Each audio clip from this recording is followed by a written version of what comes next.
All right, so we're on part two of conversation with Peter Miles. Go ahead. Yeah, just on that, on this, to pull on this thread a little bit. I mean, I think there's two things. One, you have to really pay attention to the the meaning of the words that you're saying to yourself, right? You just said out loud, you talked about can't, right? And so we played with that a little bit. But number one, I'd say for anybody is to pay it, observe the language, the words that you're using to yourself when you're thinking. We tend to only say the words out loud so somebody else can hear them occasionally, right? So in the example of can, I can't tell you how many times, I can tell you how many times, but not exactly because it's been so many that people in my presence have said whether I don't know or I can't. Well, those are two very closed words, right? I Right. don't know means nothing. And when you're asking them, how do you feel? Or why did you do that? Or why did it not work the last time? Or what's going on?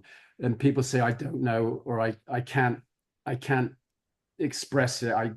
That kind of thing. Those are the most restrictive words, and when you say them or you think them, that's exactly what they're doing. Yeah.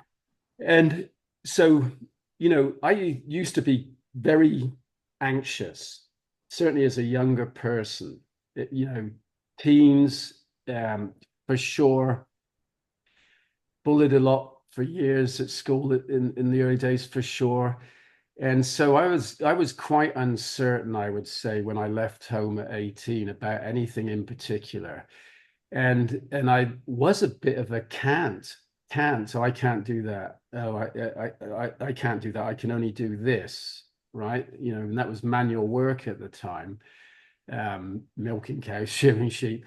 And I had a lot of that in my mind, and there was a number of catalysts that got me off that over time. But what happens when you're thinking all on yourself on your own, and I didn't talk to people a lot, like talk to sheep and cows, but they didn't listen, right?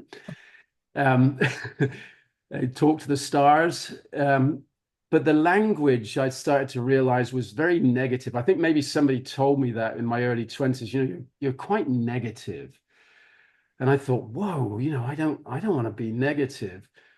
And it took a few years for me to realize that, I guess, that because it's a deep thought, really, that I need to change the way I'm talking to myself, because it wasn't encouraging.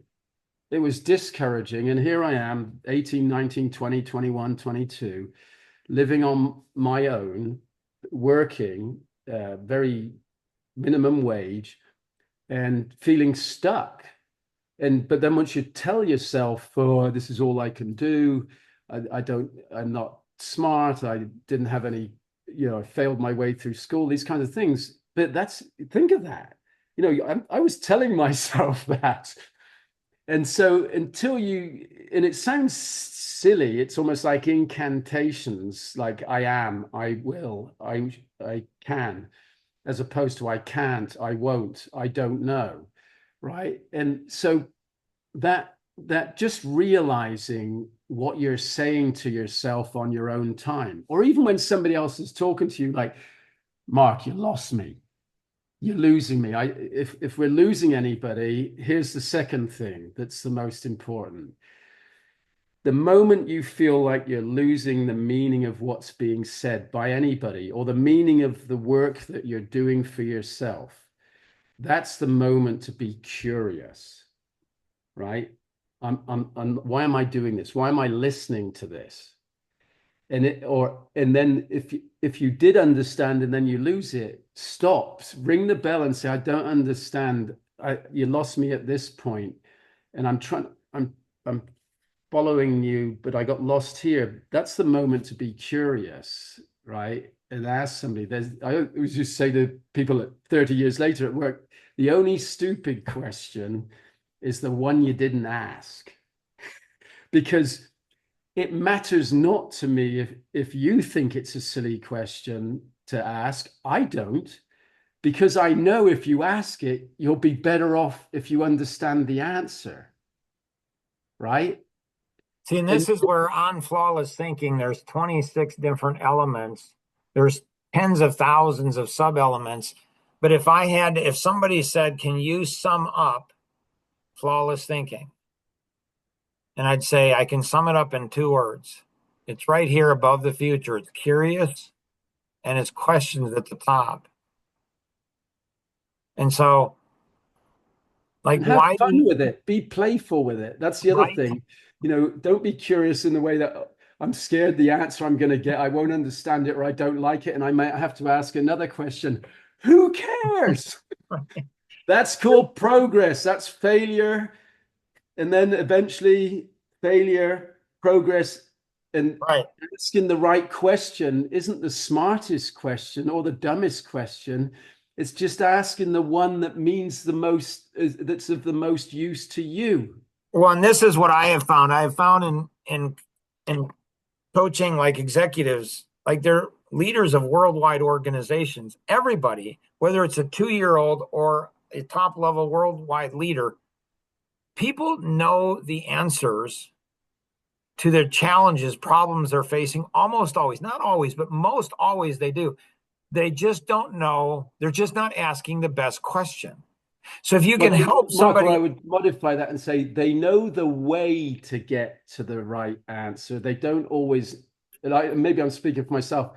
You know the way to get to the answer. You don't know the answer. That's why you're sharing whatever with everybody because you're looking for the answer, but you know the way to get there, well, right? I think the challenge is they know many ways and they're Yeah, not sure which the best way is. And if you ask a better question, yeah, you're going to come up with a better way, a faster way, more efficient, less painful, or more profitable, whatever that means for you. There's a great book out there. Highly recommend it. It's titled "You Are the Placebo," and here's a quote from it. It says, "Usually, when people step into the river of change, the void between the old self and the new self is so uncomfortable that they immediately slip back into their old selves again. They unconsciously think this doesn't feel right. I'm uncomfortable, or I don't feel so good." The moment that they accept that thought or auto suggestion and become suggestible to their own thoughts, they will unconsciously make the same old choices again that will lead to the progression of the same habitual behaviors to create the same experiences that automatically endorse the same emotions and feelings. And then they yeah, say to themselves, this feels right. But what they really mean is that this feels familiar. right. So when Peter says, well, if you go ahead and, what was the saying about you only burn yourself on a hot stove once? Yeah, you only once bitten, twice shy. Yeah. So you only Or burn yourself on a hot stove once, but that's not true. I was talking to someone the other day, and their son at a young age saw a hot stove and like purposely put their arm up against it and held it there. And then that's and then as masochism. and then as soon and I mean I don't know, they were 7, 8 years old or something like that. And as soon as it healed, they healed it all over. The son did the same thing again. I was talking to another guy, and he said his son went ahead and he was, I don't know, 3 or 4 years old or something. And he stuck, I don't know, a screwdriver into the outlet. And the father obviously knows more about electricity than I do. I would never allow that to happen, but he did. And he said, well, he won't do it again. And he got zapped. He's like, that hurt. And then he went ahead and he says, okay, he'll learn. And he did. He went back and zapped himself again. And then he did it a third time. And I said, how old is the son now? He said he's in his mid 30s. And I said, is he still doing the same stuff? And he's like, he laughed and he said, he still is. And it's like, so when Peter says, this is normal. Okay. Normal is when you put your hand on a hot stove, you learn, I don't touch, but there are some people, and it seems to me that there's more and more people, honestly, that are doing that same thing. Like in relationships, they get into a relationship, it doesn't work well, and then they go to the next. And a number of my children, when they left home at 18, they thought dad was the issue. And I told them, I said, I hope you're right. Because if you're right, you go out and dad's not under dad, your life is going to get a whole lot better. It didn't get better. It got a whole lot worse. And they're not connecting the dots. And so it's like Elaine and I are working on my 17th book, her first book, and it's titled Clean Windows. Learning to see what we can't see. And that stupid book, I hate that book. Like, I've written a book, and then I wrote 27 chapters of the book and threw the whole thing away. And then I started over and I wrote it again, and I threw that away. And it's like, well, part of what we're sort of going in a different direction now, but what you just moved into, deliberately or not, is habit, right? And that means habitual, which mean also you could say dependent. You could also say limited, because humans are habit forming creatures, right? We are habit. We have. I'm just trying to get the expression that habits, not habits of nature, but creatures of. There's an expression, creatures of habit, but there's another one. But the point is, you were talking about relationships, right? It's like you're in a bad relationship, but you keep staying in it, or you keep going back for more. The only reason that is because that way of thinking has already become a habit. Look, you and I probably suffered from the same thing with our kids. It wasn't that I said, yeah, good luck with that at 18 when you leave the home kind of thing and you're on your own. But I have received a comment or years afterwards, like when one of my sons was kind of getting a bit stuck, that it was you spoilt it, you gave us too much. Was the expression that came at me.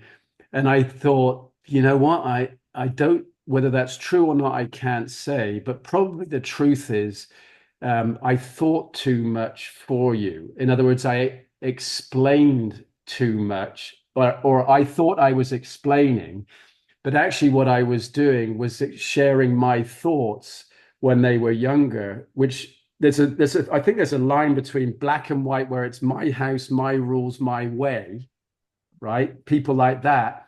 And the other one, which is talking about everything, sharing everything, but you're the adult in the room. And for me, I look back and I go, yeah, I kind of explained a lot of what we're talking about now when they were 10, 11, the importance of truth. That's a bit different, but and not lying to me or even to yourself. Seek out the truth and the facts. This is what's interesting. We need to get the next one. Mary Jo, if we could go ahead and see if we can get Tom on the next one, and then also Patrick Ryan, because he said something to me that I've never heard anybody say. And he said, I don't know what it was at 15. And boy, if we could get Alvin Miller on. So Patrick said to me that he decided when, I don't know, he was 15, 18, 20. Like he's a weird guy. Like he's an attorney. He's so strange, where he says that his mom told him how smart he was growing up. And when he was 20, he realized he wasn't that smart. He got ticked at his mom and went back and said, Mom, you lied to me. I'm not that smart. like that was the truth, right? The truth came out then.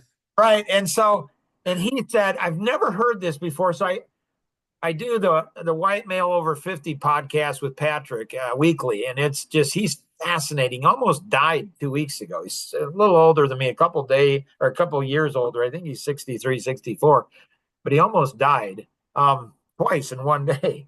And he said, um, when he was, I don't know, teens or 20s, he said, I made a covenant with myself to never lie to myself. Ah. And I've never heard that before. I said, what about lying to others? He says, oh, I haven't made that covenant.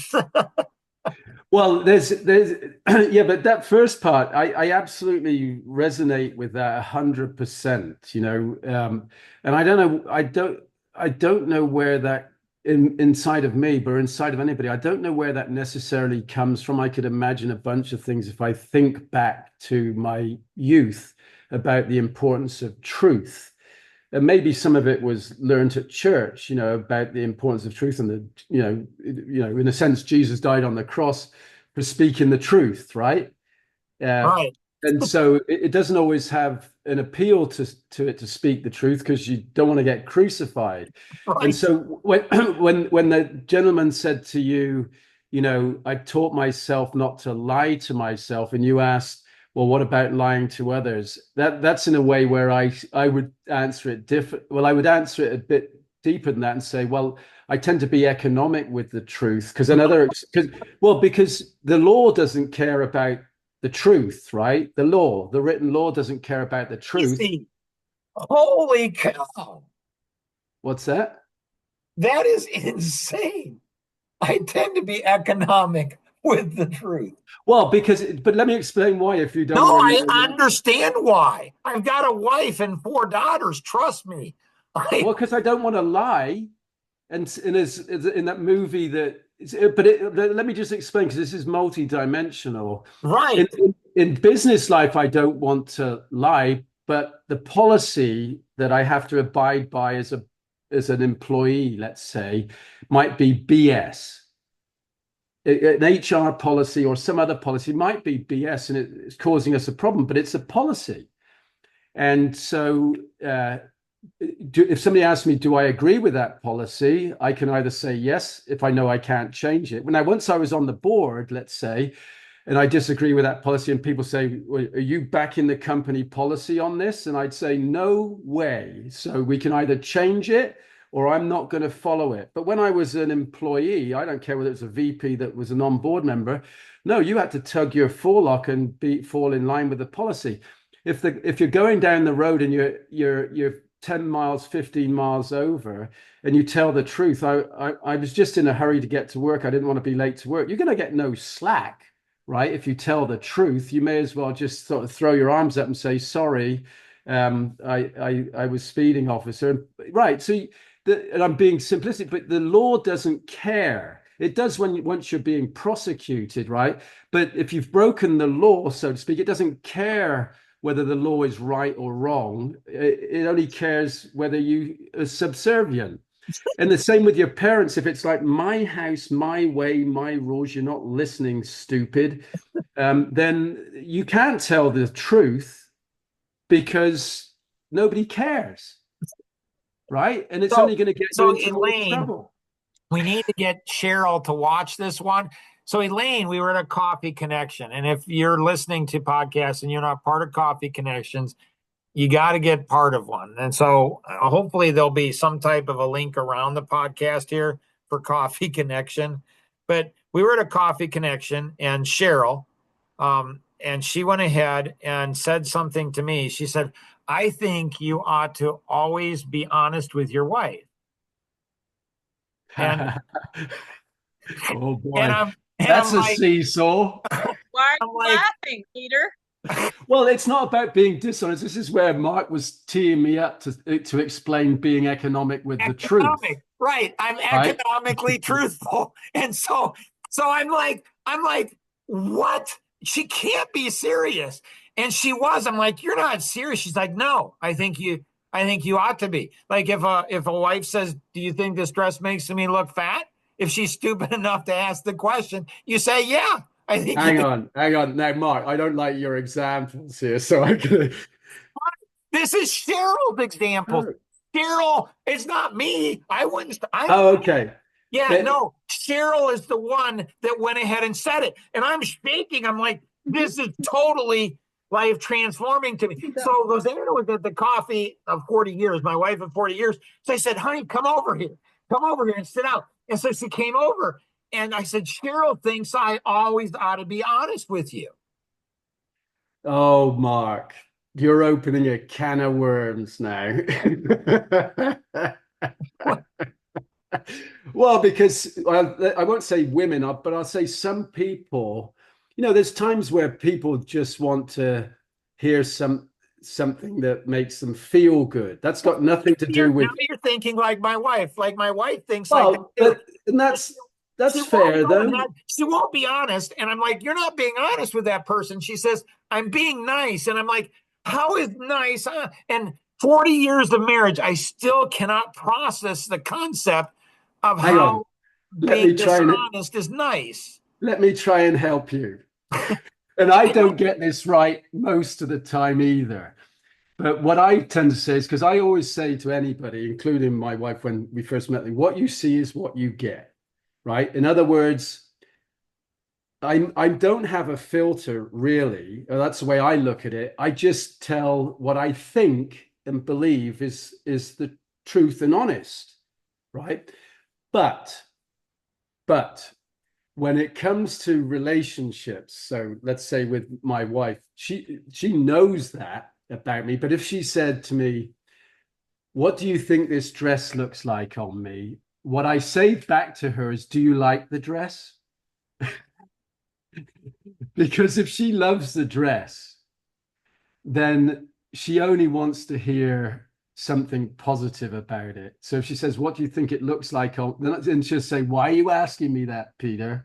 And I'll say, well, because I want to know what you think about the dress first. And if she says, well, I like it, I think it suits me and I feel good in it, but I'm not sure if it's a little too tight on me or hint, hint. So the last thing I'm going to say, Mark, is if I just answered the question stone cold sober and it doesn't look like it fits perfectly, then I'm going to ask that first because that just at least gives me the hint. And the other important thing I think in life is to have a sense of humor. So Right? if you're going to That's what deliver this I'm saying. right, yeah, but it cuts two ways, Mark. One is ask the right question before you give an answer, right? Remember that it's number one on your circle. Ask the right questions. No, it's not a right because that's a judgment word. Ask the Well, best, ask the best Mark, questions. we well, all right. Yes, okay, fine. I got you.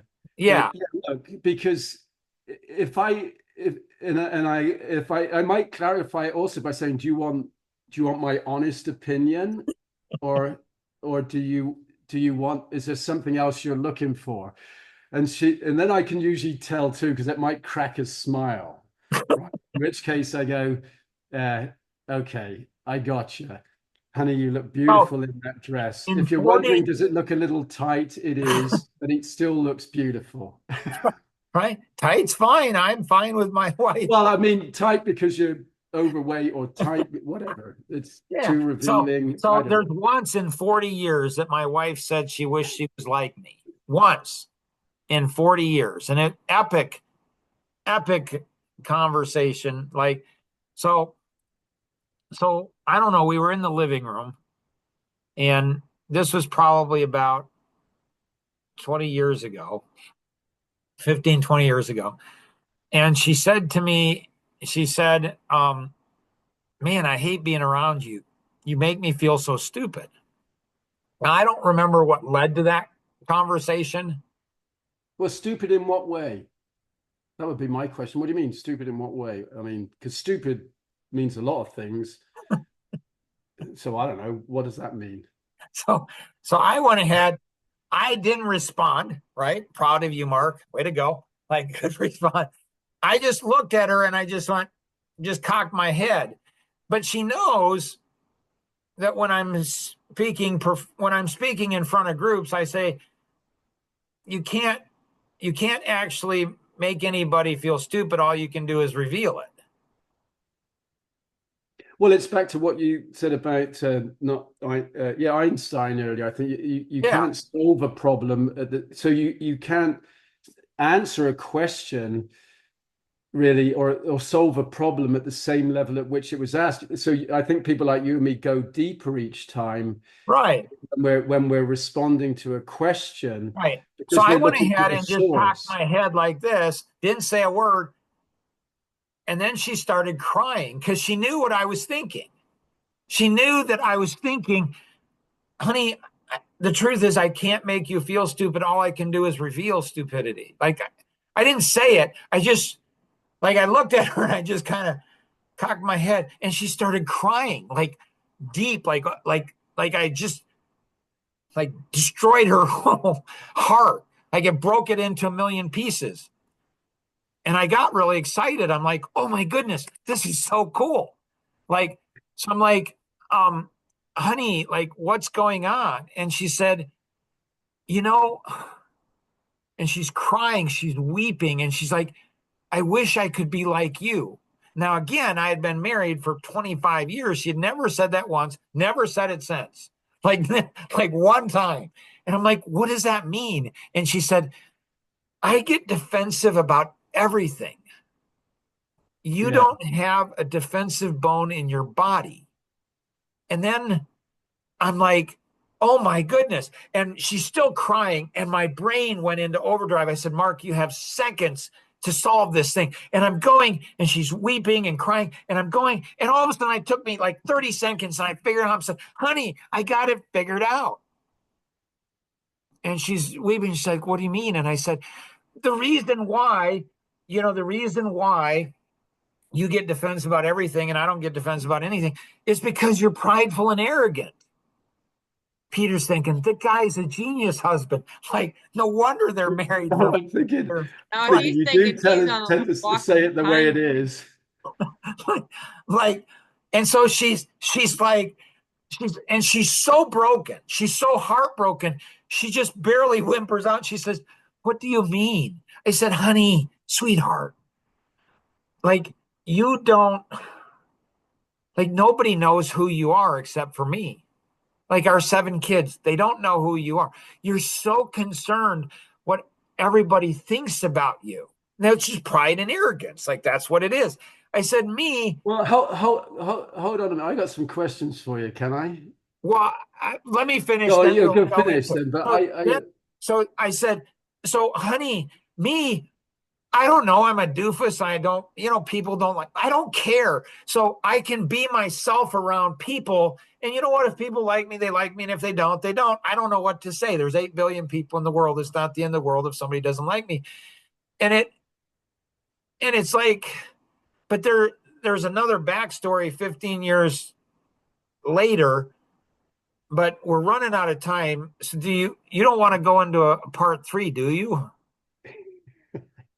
hang on a sec. Hang on a sec. Just hang on. Let Just me close this one out. Yeah, you can check. But let let me me. close this one out.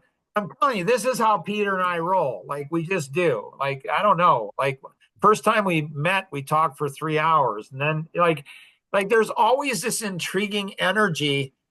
Like I'm looking for answers and I can't figure it out. And Peter has a new way to look at it, a new vantage point, a new perspective, or something else. And so I love doing podcasts with Peter. Hopefully we can do part 3. If not, we'll pick it up at another time. So are you able to do part 3 today or not? Yes. All right, so here we go into part 3.